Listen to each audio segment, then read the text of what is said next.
Why, hello there, and welcome to Chapter 4 of Werewolf the Apocalypse Heart of the Forest, only on the Lore by Night YouTube channel, where we continue on with our journey with Maia. In the previous episode, or chapter, she became a werewolf and killed our best friend Anya. Spoilers if you haven't watched the previous episode. But what's going to happen now then? Well, let's find out. Chapter 4, Lost in the Woods.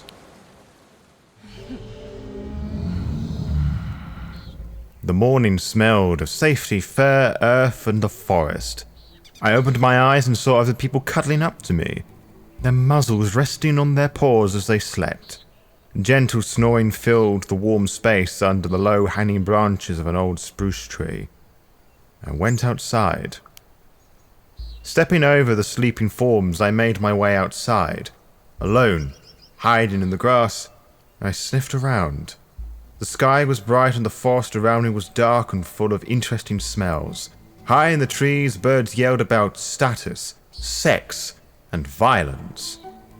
Memories started to come back. Something happened in my mind and memories started flooding back. The fight, the gunshot, the strange dream about being a werewolf. A creature stirred in bushes nearby, a tall, dark silhouette, a strangely familiar smell. I tensed up. And watched the humans as they looked around. Maia? There you are, they said. And when they noticed me, it's time to get out of here. I spasmed. Suddenly a feeling like a cramp or a spasm surged through me and everything changed. I was Homid, the human form. I hit the ground with my bare ass. Colours exploded. The morning breeze suddenly became cold and I shivered. I looked up. Confused, I looked at the person approaching me. I prefer being a wolf, but you people have a thing for being dressed so... Daniel handed me a bundle of clothes. Take them off before you change, and if you survive long enough, Lisa might teach you the right to make the clothes change with you. I took the bundle. I snatched the bundle and started pulling the clothes on. Sturdy but comfortable boots, cargo pants, the green hoodie. They fit perfectly. I thought about the previous night. When I was raging through the forest, and about how I experienced the world through the wolf senses, and about the discomfort and confusion of changing shape. So, I was a werewolf. There was no denying it, I was no longer human. I wanted the full story. Tell me everything, I demanded. It seems I've missed a lot about life. Don't worry, there are plenty of stories to tell. We stood there for a moment, comfortable in silence. I was wondering how one usually learned that they were a werewolf. I looked at Daniel with new eyes. Daniel sniffed the air. His nostrils moved in a very non-human way. I was looking, enthralled. Was he a werewolf? Are you a werewolf? Are you a wolf? I asked. He made a face. We all are. That was not what I meant. You know what I mean, I sighed, exasperated. He laughed a short, barking laugh. Yes, I was born as a wolf, and then, when it turned out I was not only a wolf, I was disgusted. You know, going around on two legs, soft and helpless. Who really wants that? I didn't want to have anything to do with humans, but Lisa comes one day and she starts talking to me. It brings me to Olga, and I think... Well, they're not that bad. And they have stuff. Stuff is nice. I like stuff. He sniffed on the wind again. Besides, he said, I could show them the puska the way I see it, the way the wolf sees it. Once they see it like that, they never come back to their old ways. How come nobody knew about werewolves? It doesn't make any sense, it suddenly struck me. How come nobody knows werewolves exist? We protect the veil, was the answer. It's easy to convince humans that supernatural don't exist. They already want to believe that. and the delirium helps. Delirium? You mean delirium is in the medical condition? I asked, remembering something that I read about acute confusional states. You'll have to ask Pat about that. But the gist is that humans are incapable of remembering that they saw Krynos, he laughed. They panic, run away, and instantly forget. Every time. Then I realised something. Important. The wolves had awoken. At some point the rest of the party had awoken and joined us. The clearing was full of wolves. Fuck! The wolves were closing in on me, but they weren't really wolves, were they? They were werewolves, like me. Acceptance. Cooperation. The headless body was heavy. They said that as my first kill, it was my burden, and it was my duty to take it to the burrows. I had to get my shit together. I got my shit together, lifted the corpse, and threw it over my shoulder. It's your first kill, except that it happened and respect it, said Daniel. You're a predator. You're Garou. You've always have been. He and Lisa accompanied me, carrying the severed head in a bag. The other stayed behind, covering the tracks. Couldn't believe that Anya was dead. She only wanted to help, you know, I said quietly. She was so worried about what's happening here and it's hard, Daniel admitted, looking at me with sympathy. But we're at war. Death happens. The faster you learn to accept it and honour it, the better packmate you'll be. I just kept dragging the body. Getting more tired and more sweaty with every step. I changed. And we have our various forms to choose from. Glabro, Krynos, Hispo, and Lupus. Glabro is strong enough to lift heavy things without breaking a sweat and intimidate. I was Glabro, the near-human form. The pain was stronger than I ever imagined. I felt my muscles spasm as they rearranged themselves, my jaw cracked and my mouth filled with blood. I clenched my fists and claws drove into my palms. I screamed. When I arose, panting and sweaty, I was more than human. I was Glabro, wolfish, strong, scary. It hurt. The change hurt more than I experienced. The world shifted. Not much, but enough. I felt my teeth sharper and muscles stronger. I picked up the body. It was a lot lighter. We went on.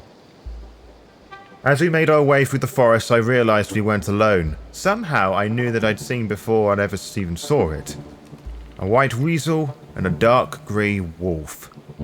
Ah, my companion smiled. I see you've noticed our patrons. I remembered them from my dream. Yeah, we know each other, I said, remembering my dream. We sort of met the other night. The two animals stopped in front of me in the middle of the path. We came here to teach the cub, said the wolf. She smiled of ash and tears. Was I hallucinating? I couldn't believe what I saw. It made no sense. I felt as if my brain was short-circuiting, trying to interpret signals not meant for human senses. Was there really a wolf? My eyes told me there was a wolf staring at me, but when I looked at it, I felt ash on my tongue. I heard a mourning howl so deep it reverberated in my bones, and I smelled fire. And when it talked, it was like the rustling leaves formed words in my mouth. They wouldn't leave me alone. But hallucinations or not, they just wouldn't leave me alone. The weasel circled me, and before I knew it, I could feel small claws on my leg, then on my back, and then on my arm. It smelled of musk and electricity. And then it bit my ear. Tried to shake it off. Get off me! I yelled, trying to knock the weasel off my arm. Ooh, a feisty one. I like it. Its electronic voice echoed in my head.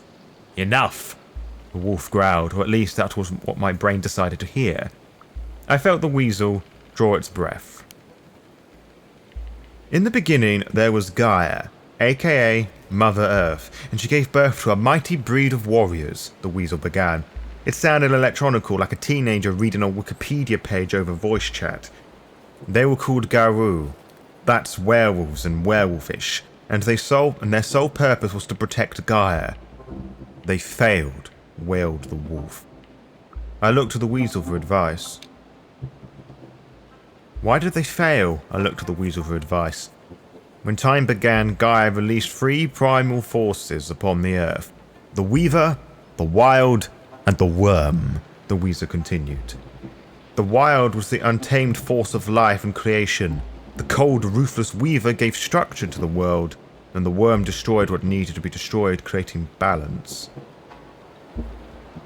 Are we creatures of the wild? So were werewolves creatures of the wild, I asked, an untamed force of life? They were Gaia's children, the wolf snarled, born to herd and contain humans. So what went wrong? I can see that something went wrong, I smiled wryly. The Weaver grew too ambitious and trapped the Worm within its lifeless web, the weasel answered. Confirmed and denied, the Worm went slowly insane. The wolf wailed. Now Gaia is dying, choked by the Weaver and eaten alive by the Worm, wailed the wolf. And the wild is not the one you should fight, she snarled. You were born to protect it. Then it turned and led the way. It took us to the barrows. The barrows looked just as I remembered them, but somehow calmer, warm and welcoming. Lisa kneeled near one of the mounds, put her hand on it and whispered a few words. I saw the ground open slowly, like a mouth in the earth. I sighed. Let's do this. We put the body in the hole. We took the severed head and the body I wrapped up in sheets and put them in the hole. Closed slowly, and I could swear I heard the trees nearby sigh in anticipation. The wolf howled and I could feel the hair in my hands rise. Welcome to your new life, the talking white weasel grinned. We have something else to show you. I ran with them. You're a cub, so you have special privileges, said the weasel. Pushka will grant you a vision. You must see to understand, said the wolf. Think carefully before you choose what to see. The past, your family. It was hard to find the barrows, although I knew where they were. When I looked behind me, the path had disappeared. I felt Pushka playing with me, twisting paths, blocking my way with bushes and dead trees. And they suddenly opening a new path that was straight and full of sunshine. But I pushed on. Determined, I pushed on. Since the change, I became acutely aware of how my body worked, and then I remembered what humans were good at. Running. Stubborn, relentless, long-distance running. Not as fast as a deer, not as nimble as a wolf, but steady and without rest. So I ran. Then I was there. And then I was there. The barrows I climbed to the nearest hill. When I was at the top, I stumbled on something. A shape in the grass, a skull watching me from its bleached eye sockets. I touched it. There is a swirl. It starts deep within me, and then it expands. Everything is in motion, and there is no center anymore. I see a village. There is a village in the forest, and there is a howl of a wolf. People stop and look around, frightened. The howl is like a king. The houses are mere huts. There is almost nothing that protects the people from the forest. Their clothes are rags, their feet are bare, their hair and long beards are unkempt. There are wolf cubs. There are wolf cubs and there is blood. Then the howling begins. The mournful, blood-curdling keen of a mother who has lost her children. Watch, whispers the voice in my head. Watch and remember. I want to act. But I cannot just stand by and watch. I want to act.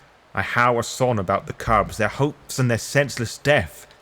The forest listens to me. The forest wakes up, erupts with rage, and powerful furred bodies surge through the trees towards the village. The humans try to escape. They seem and beg for mercy. They try to protect themselves with fire. I take the fire from their hands.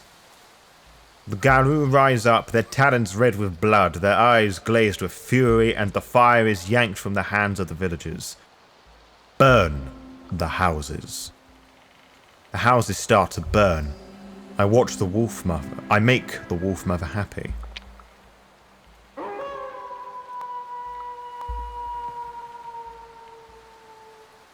The keening turns into a howlful joy. I am there from the very beginning. The Garou have my eyes, my face. They are my family. I am the blood of their blood. I am part of the story from the very beginning. I do it again. And then it happens again. The humans return. They rebuild the village, this time stronger and better protected. The keening begins once more. Then we, the Garou, come down on them like wolves on the fold. And again. And again, new villages, new fires, more blood. And again. Again and again, seasons change, centuries pass, the keening continues, villages in the forest burn, until one day, there's only one Garou left in the family, and he slays his own kindred in the fit of his first rage. He never forgives himself. He escapes across the ocean, he serves in an army, he burns villages in Vietnam and Afghanistan, but it just feels different. He never forgives himself. He wants to go back. He tells his granddaughter stories about the forest, but he never goes back. I can't move. I stay there and watch, but I can't move. My throat burns. My stomach is in knots. I want to scream, but I have no mouth. I feel the fire. I smell the blood. I smell ash and tears.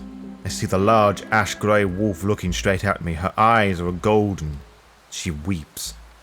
"It is in your blood," she says to me. "It is your duty. It is you. Come with me, child. Be in my fangs and claws. There is no one else to be my cub. Come to me, child. I will nurse you and I will lick your wounds. We will kill together. We will feast and we will be mercy. The forest will grow." I looked at her. And perhaps for the first time, I saw her for who she was. Her pelt was marred with fire. Her eyes were smoking embers. Ash was falling from her heavy flanks. She was old, ancient, seething with anger. She was Kazan's mother. She was Kazan's mother, mourning her stolen cubs, howling in the woods, waiting for a response that never came. But she was more than that. She was also the Pushka. She was also the spirit of the forest, the Pushka herself, wounded, hurt, violated, and mourning all her children that humans had killed. At least that is what I thought when I looked at her. The wolf mother looked back at me, and something in her eyes made me realize that she was helping my family for generations, and that my family used to serve her. "Join me," she pleaded. "Only you can understand me." Only you. I went to her. I went to her and she accepted me. And I accepted myself. And I finally understood who I was. Darkness fell again, and a bloody tide was loosed upon the world. Darkness.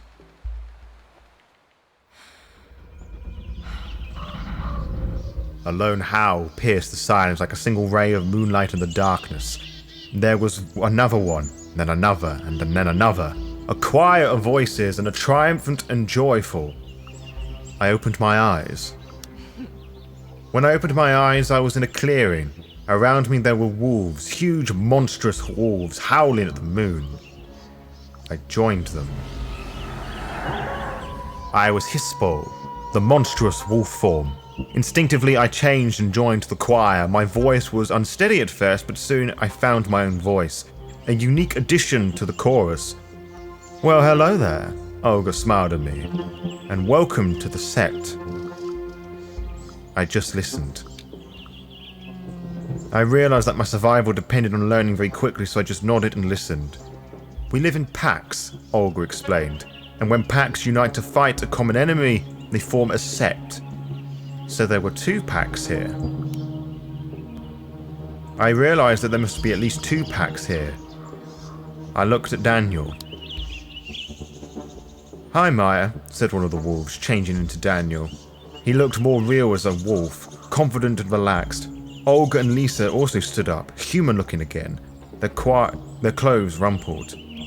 "We are the pack of the Mourning Wolf Mother," said Olga. They smelled of ash and tears, and for a moment I saw the wolf spirit among them. I looked at Cornell. A great grey-eyed wolf changed into Cornell, and soon Pat and Kim joined them. "We are the Winter Weasel Pack," said Kim. A white shadow settled on Pat's shoulder. I smelled musk and electricity. "We are all Gaia's soldiers," said Cornell. "In what we have no choice, but we can choose whom we fight alongside." What were we fighting for? "What are we fighting for?" I asked. "We fight to save our Mother Earth," Daniel wailed. "She is sick. Dying. And we are the last beacon of hope against the darkness and corruption that is the worm," Kim said. The last word reeked of decay and burning oil. I had so many questions. I shook my head. "How do the spirits work?" "What about the spirits?" I asked. "How does that work?" "The world casts a shadow and we call it the Umbra," said Lisa. "And in the shadow, every living creature, every emotion and idea, every important object exists as a spirit. That's all you need to know at the moment." "What about the moon?" "Why did I hear the moon whispering to me?" I asked. "Luna gave us rage. That is why she is important," Olga said. "And that is why you'll never be able to touch silver again." Was every sept that diverse? "You're all from all over Europe," I noticed. "Is this like a standard for a sept?" I looked at Olga.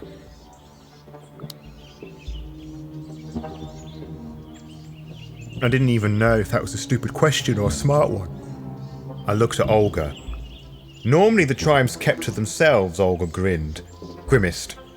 "But we are in a desperate situation and had to form a rather unorthodox alliances." "There are at least a dozen tribes," Daniel interrupted. "I hope, Maia, that you will choose yours wisely." Did I have to join a pack? "Do I have to choose a pack?" I asked, just to make sure. "No Garou can survive on their own," Daniel sighed. "You will probably never see your family again anyway. I was born a wolf and already lived 3 full wolf lives. But you're human, so you'll probably get killed within a few years." I summed it up. "So, if I got all this all right, I've been conscripted into an ancient war against the worm," I said slowly, trying to put it all together. "And the moon gave me rage as a weapon, but I must avoid silver." I took a breath. "And then there's a whole secret world of spirits," I continued, "and I have to join a pack and choose a tribe." "Exactly," Lisa nodded. "As for the tribe, there are 2 people who could mentor you now.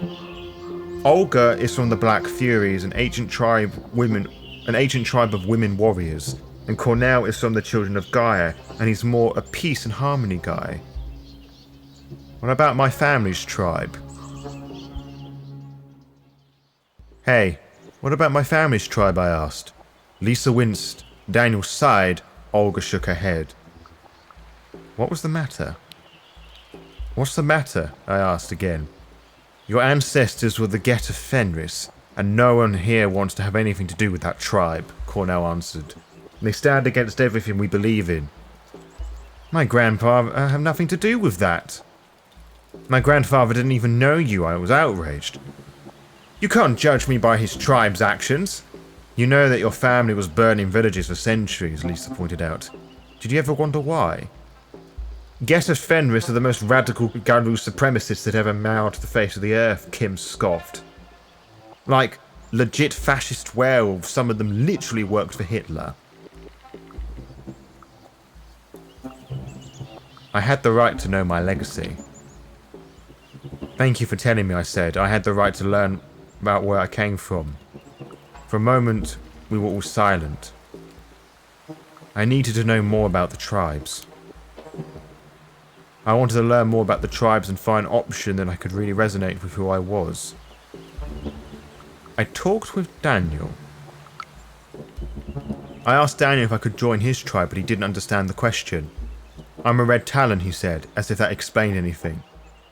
What exactly were Red Talons? What are the Red Talons? I asked Daniel. It is the tribe of the Garou who are born as well as wolves, Daniel explained.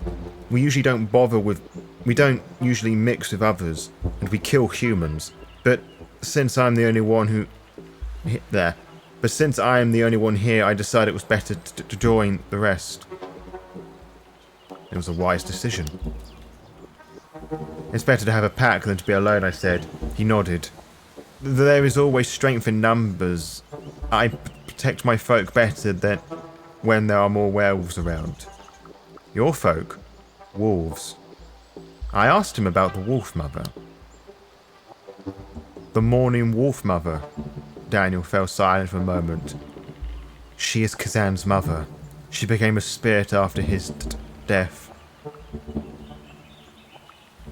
But I knew she was older than that.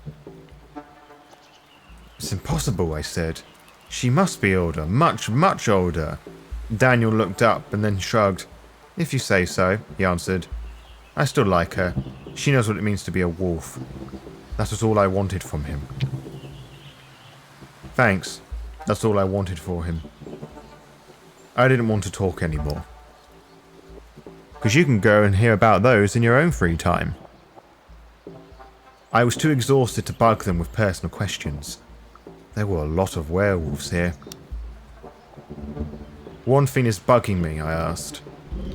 Why are there so many of you here? Suddenly everyone in Bielorvisia is a werewolf or what? You know nothing, cub. Olga laughed bitterly. A mere century ago there were dozens of packs in these forests. But none of the old guard survived the 90s, Lisa shook her head. We had to start from scratch. Until you showed up. There was only 6 of us, and the 3 of us are not even local, Cornell pointed out. 2 packs too small for their own good. Anyway, before you admitted to a tribe, you need to prove yourself. What? Now? Prove myself? I was shocked. Hadn't I proved myself enough already? You went through your first change, Pat said. She was leaning on a tree nearby. And you know everything you need to know at the moment. But you have to go through the Rite of Passage. Daniel rubbed against my flank, excited. A vision quest, Kim winked at me. And since we don't have time for rests, we need you to solve a real problem, Olga stepped in. Namely, we want you to find a way of ending this logging problem, Cornell said gently. So, how would you like to do it? They all looked at me in anticipation.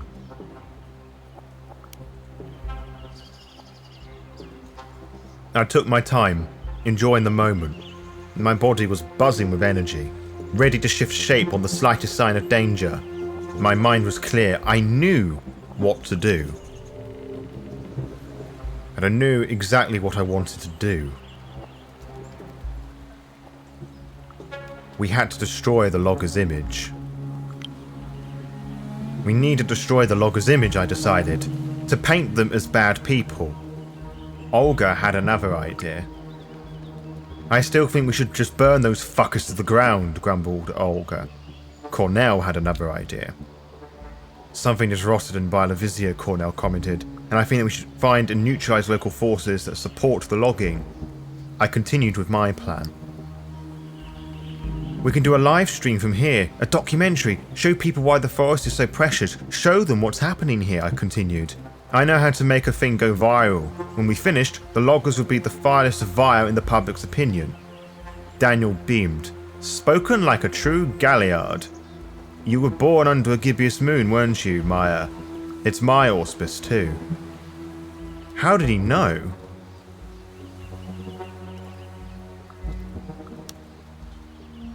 I looked at him surprised. How did he know? Mum always told me that when she gave birth to me, the gibbous moon was shining through the window, giving her comfort. I nodded. You're right, I nodded. How did you know? Garou born under the gibbous moon are storytellers and law keepers, said Kim. Just like you and Daniel and me. It is a path of glory and wisdom, added Lisa. Your place in the werewolf society will be determined by your renown. You can gain glory through defeating mighty enemies and succeeding at dangerous quests. You can earn honor by following your morale and imperative and upholding the laws of Garou. You can earn wisdom by acting efficiently and thinking well before you act. Your renown will change as you play, contributing to Maia's legend among the Garou. No pressure at all. I felt overwhelmed. Olga must have sensed my confusion. Come on, we have lots to discuss. She patted my shoulder, and we have to find your phone and wallet. So I followed her. I nodded and followed her. I had to tie up loose ends in my old life. I'm sitting on a bus. The sun streaming through the windows is making it hard to see. The narrow road cuts through a dense old forest. My mind wanders. I remember doing something important, walking among the trees, looking for something, losing something I loved, gaining something unwanted. But then I'm finally awake and the memories scatter. We're almost there, said Anya. I did some searching. She looks at me from over her phone, and this place is amazing, the last primordial forest in Europe. She's alive. I laugh. Anya, you're here. You wouldn't believe... I'm not able to finish. I start to cough. Try to stop. My throat is sore, my lungs hurt. I need to get out. I hit the window and it moves, but it doesn't break. It's grey and dull, and some of it stays on my hand. The substance is sticky and it makes my skin itch. Spiders! My hand is crawling with thousands of tiny spiders, weaving their webs around at tremendous speed. The whole bus is filled with them. I fight. I try to fight them, but they're too small and there are too many of them, and under a few seconds I am covered in cobwebs, unable to move. There's a hiss. I hear a hiss. Then slowly a long, dark fin shape comes out of Anya's ripped neck, a black snake that reeks of rotten meat, acid and oil. Don't fight it, Maia. You're already mine, it says, just like your grandpa. And then it kisses me.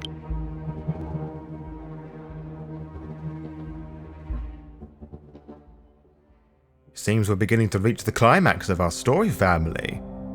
Gilead. Haven't got one of those before. When I first played this, I was a Farouge. I think that's how it's pronounced, like the spirit wielders, and that's what I was going for this time, but I obviously did something along the way, and I can't quite remember what it was. Anyway, I hope you enjoyed this chapter, and until next time, farewell.